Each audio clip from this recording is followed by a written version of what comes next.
In this first stage of the demonstration, we're going to be showing several features from PowerSHAPE.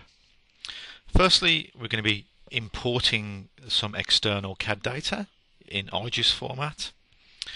Next, we're going to be using the imported data to help us do a design change to our model, and we're going to be using the morphing technology to help us quickly and easily change the design of the skate. Then we're going to be using standard surfacing techniques in PowerSHAPE to repair and fill in holes in the model and to do some filleting. And then we're going to be examining the model for its suitability for manufacture. In particular, we're going to be examining for a minimum draft angle and then altering any areas that do not meet that minimum draft angle requirement. So the first thing we need to do is go to our file import, select our CAD data. In this case it's going to be an iges file, so it's a neutral CAD format. The CAD data will import, and the imported data will be displayed on the screen like so, and we also get a report on the success of the translation. So here we can see any errors that may have happened or any entities that have failed to translate correctly. In this case, everything has translated successfully.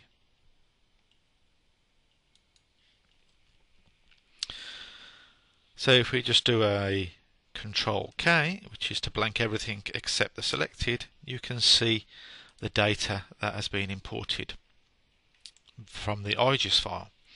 So this is just some basic design data we're going to use to construct another part of the skate, the roller skate. So I'll just unblank everything again, get back to where we were, and we're going to switch off some of the data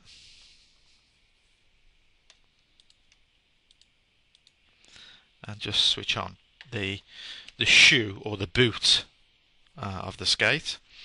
And you'll notice if we look down the side, we have a piece of wireframe from the imported iges file. Now this is a design change that we need to incorporate into the front toe of our skate. So we want to pull the existing curvature of the toe up to match the new wireframe. Now traditionally this would be a very complex task because there are many surfaces which would be affected by this design change, so all those surfaces will need to be modified and potentially retrimmed to the new shape, and likewise here we have this fillet running across which will have to be regenerated. But with the new morphing technology in PowerSHAPE, we can quickly and easily morph the front of the shoe, the toe region, to match the new wireframe profile, and all the surfaces will remain intact and be stitched together without any problems.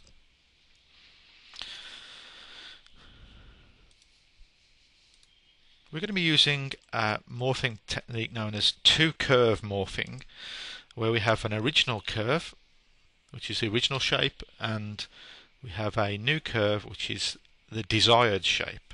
So we already have the new curve, which is the desired shape, that's been imported from the iges file. So we just need to create the original curve for the original shape. So to do that, we're going to select this surface, and we're going to blank everything off the screen apart from that surface. We're going to untrim that surface, and we're going to pick this edge. And that edge we're going to convert to wireframe. Then we can switch the trimming back on, and we can unblank the model again. So now we have two curves. We have an original curve, and we have a desired shape curve, and then we have our original shape curve. Now for the morphing with two curves to work, both the original and the new curve need to be the same length, have the same start and end points. So to do that, we're going to simply select our new curve, go to our Edits menu, General Edits menu, choose the Cut Object, and we're going to hover over the key point at the end of the new curve, like so. Quit out of that. Now that's broken our original shape curve into two sections. We can just delete the section we don't want, and now we have both curves starting and ending at the same position. Now we're ready to perform the morphing operation. So simply select all our surfaces. To do that, we can go and do a quick select of all the surfaces on the screen, and then on our General Edits menu you'll see a morphing icon here. So we're going to morph those objects, which is a two curve morph. That's already the selected option. So we're going to choose our reference curve, which is the original shape, and you can see it's changed to a tick. And then we're going to choose our control selection, which is our new desired shape, and we also want the projection, we want the morph to happen in projection. So we're going to switch on projection, and we want a decay distance of 30. So this means that 30 millimeters away from this curve, the toe region of the shoe will not alter. So within a 30 millimeter range of our curves, then the toe region will gradually blend to the new shape.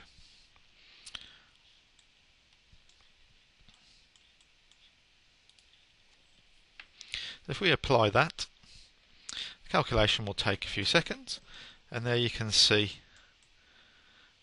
how the shape has changed to match the new curve, but more importantly, all the surfaces have remained stitched together with no breakup or overlap or gaps appearing between the surfaces. Now we're going to move on and look at repairing some of the errors in the model. If we zoom in here, you can see we have a gap, a missing surface in this region, and we need to fill that surface in so it's similar to the surface on the opposite side.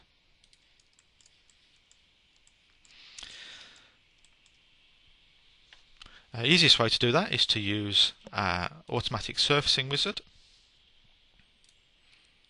and we're going to use the curve creator to sketch around this curve, the edge of this gap, and we just simply follow the arrows until we get back to the start.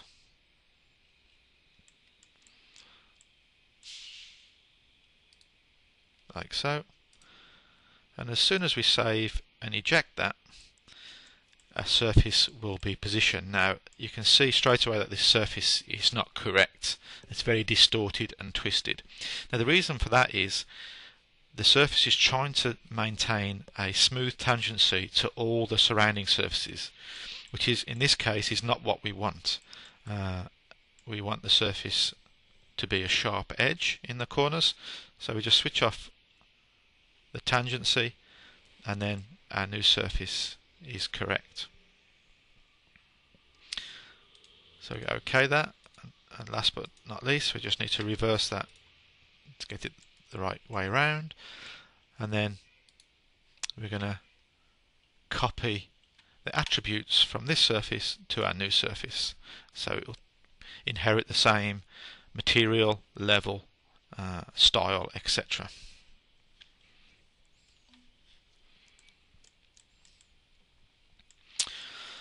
Another region that needs our attention is this region here. You can see here that the designer has forgotten to smooth out the corners here and blend these fillets together. If we compare that to the opposite side, you can see we have a nice smooth radial blend around the corner.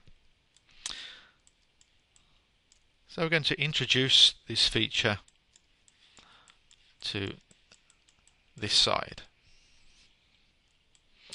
The first thing we need to do to rectify this region is to delete the surfaces in the region of the corner. So you can see here and here we can delete those. On this surface we're just going to pick this lateral that's close to the corner, and we're going to break the surface at that point, and we can now delete that. And likewise we can pick the lateral close to the corner on the other side of the corner and break the surface, and then delete that surface also. So now we're left with a gap that we need to fill in. To do that, we're going to simply select one edge of one of the fillets and append it to the other edge of the other fillet, and that will give us a nice smooth blend between the two. And we'll do the same on the opposite side. Append, select the other surface, and again we have a nice smooth blend.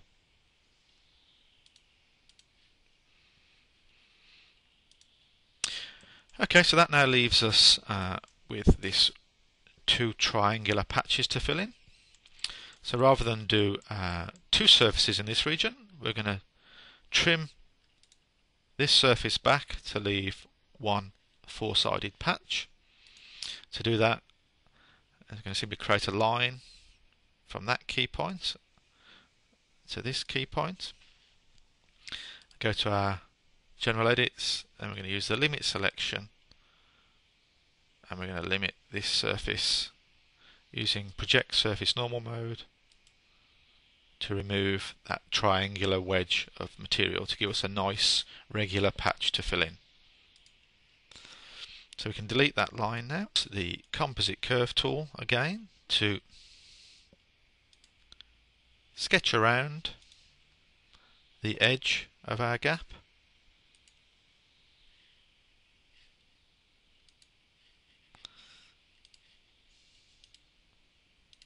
Until we get back to the beginning.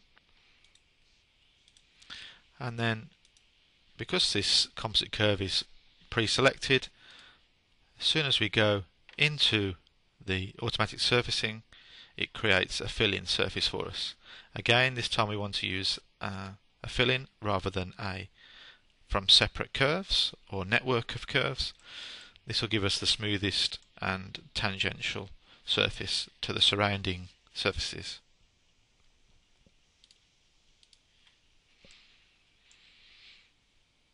We need to change the colour and the level and style of this new surface, so we're going to select one of the surrounding surfaces, go to our paste attributes and pick our new surface. We can now delete the composite curve, that's not required anymore, and move on to the next function. Before we finish this region, there's still some work to do. You can see here that the sharp corner here and this wall needs to be removed. To do that, we can just simply select this internal lateral and delete that lateral, and then that will make a nice blend in the corner.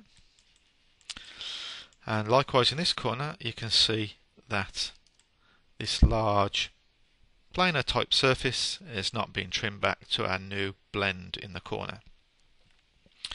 So to do that, we're going to first of all create a small composite curve around this region using a start and end point. So one key point at the beginning of that radius, and another key point at the end of that radius. And there we can see the small composite curve around that region.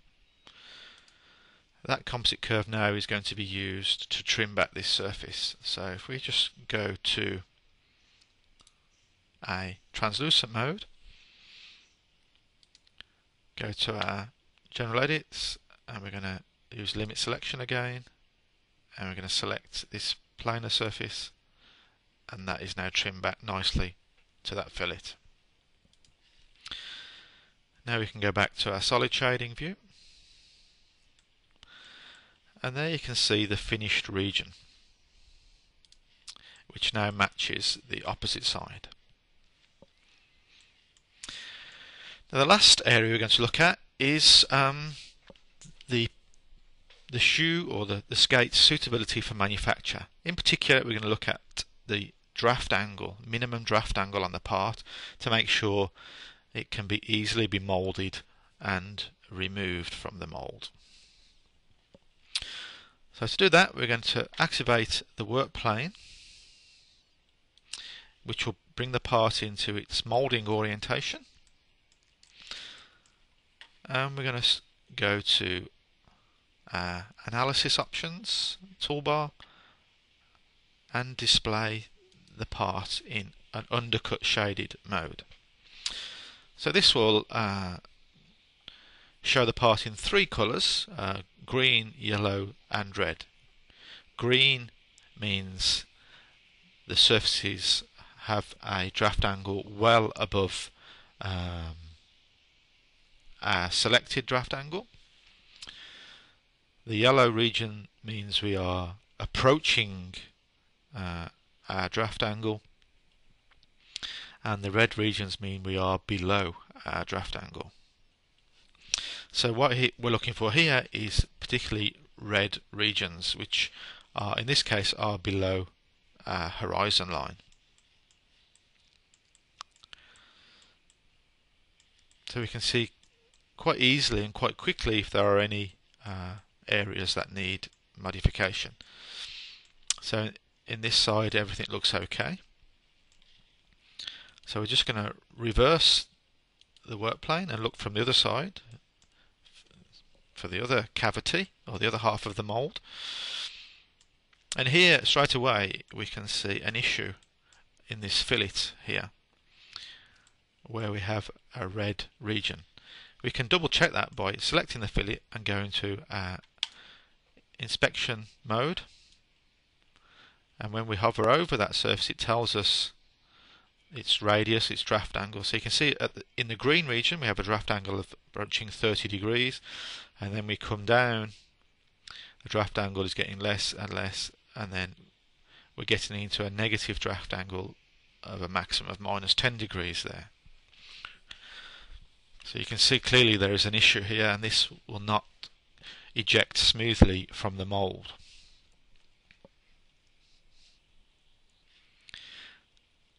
To solve this problem, we need to create a simple draft surface from this fillet down onto the surface below.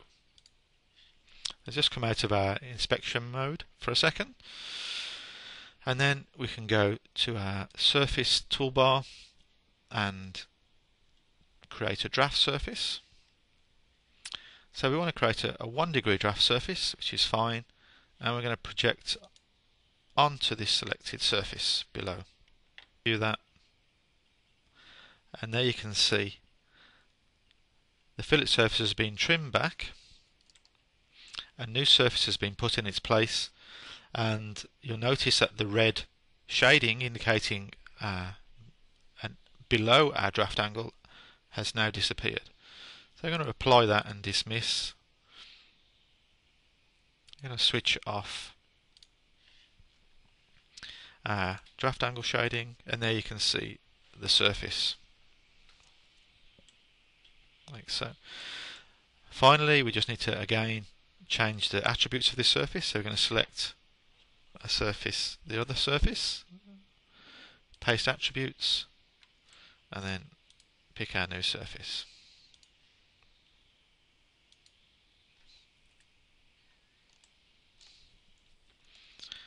Okay, that brings us to the end of this stage of the demonstration. We'll just switch on our original work plane. Now, to summarise what we've just seen, we've seen the import of external CAD data, using that CAD data to make quite a complex design change to the front of the shoe.